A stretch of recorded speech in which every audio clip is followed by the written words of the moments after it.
Radhe Radhe everyone, स्वागत है आपका आपके अपने यूट्यूब चैनल राधे की कृपा में। आज मैं आपको मेरे इस वीडियो में बताऊंगी कि गोपाष्टमी कब है और भगवान श्री कृष्ण को प्रसन्न करने के लिए गाय की पूजा कैसे करें तथा गोपाष्टमी कथा क्या है। तो आप वीडियो को बिना स्किप किए एंड तक ज़रूर देखिए। कार्तिक मास के शुक्ल पक्ष की अष्टमी तिथि को गोपाष्टमी का पर्व मनाते हैं। इस दिन खास तौर पर गोमाता की पूजा और सेवा करने से भगवान श्री कृष्ण बहुत प्रसन्न होते हैं। इस साल गोपाष्टमी 20 नवंबर को है।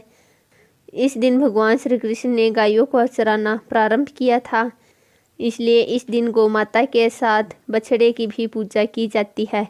गोपाष्टमी के दिन विधि विधान से गाय का पूजन व सेवा की जाए तो देवी देवताओं का आशीर्वाद प्राप्त होता है।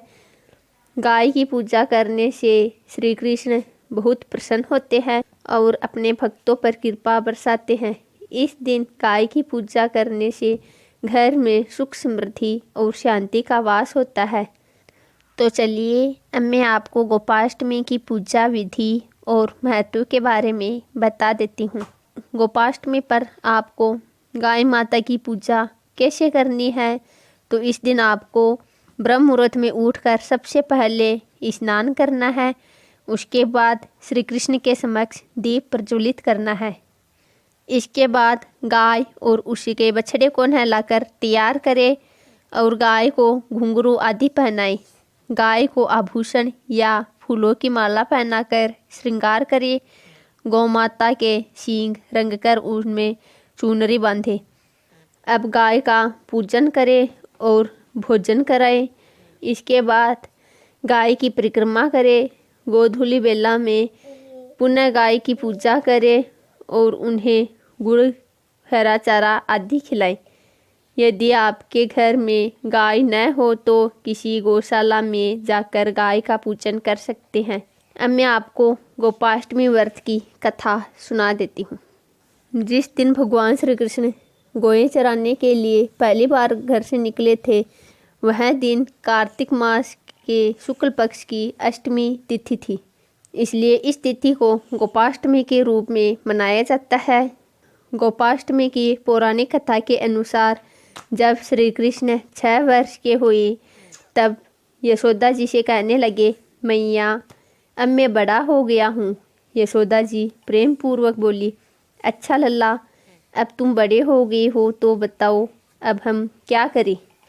इस पर कन्हैया बोले, अब मैं बछड़े चराने नहीं जाऊंगा, अब मैं गाय चराऊंगा।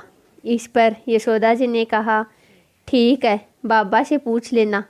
अपनी मैया से इतना सुनते ही कन्हैया झट से नंद बाबा को पूछने पहुंच गए। भगवान श्री कृष्ण ने वही बात नंद बाबा को बताई। तब नंद बाबा बोले कि लल्ला, अभी तुम बहुत छोटे हो, अभी तुम बछड़े ही चराओ। लेकिन कन्हैया हट करने लगे।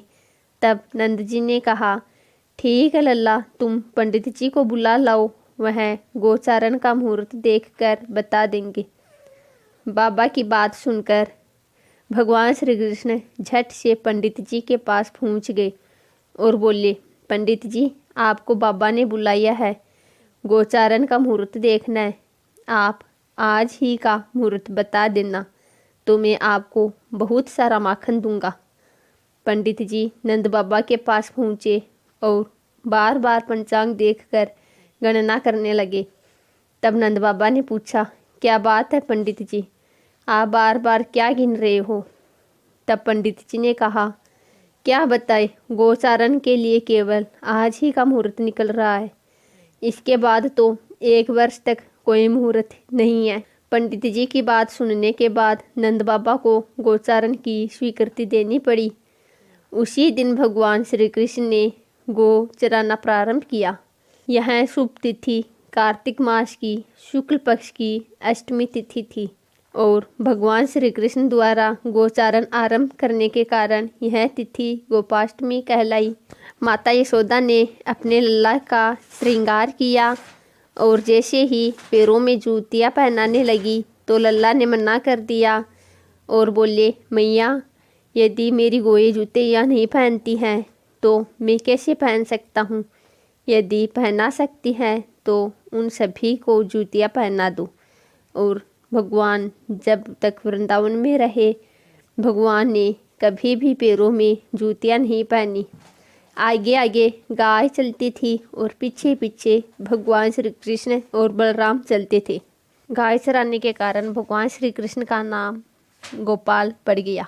आशा करती हूँ आपको मेरी वीडियो अच्छी लगी होगी। यदि आपको मेरी वीडियो अच्छी लगी तो वीडियो को लाइक एंड शेयर ज़रूर करें तथा चैनल को सब्सक्राइब करें ताकि मेरी आने वाली लेटेस्ट वीडियो सबसे पहले आप तक पहुँचे।